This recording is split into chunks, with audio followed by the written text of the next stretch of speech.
அதிகாரங்களையும் விட சங்கீதம் 119 பெரியது.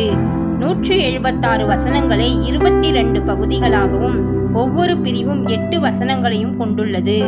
ஒவ்வொரு பிரிவிலும் தலைப்புகள் எபிரேய எழுத்துக்களில் உள்ளது. சங்கீதம் 119 105. உம்முடைய வசனம் என் கால்களுக்கு தீபமும் என் பாதைக்கு வெளிச்சமுமாயிருக்கிறது. இருளிலே ஒரு விளக்கை ஏற்றி வைக்கும் பொழுது அந்த வெளிச்சமானது இருளை நீக்குகிறதல்லவா? அதுபோல நம்முடைய வாழ்க்கையில் உள்ள இருளை அகற்றுவதற்கு வேத வசனங்கள் தீபமாக செயல்படுகிறது.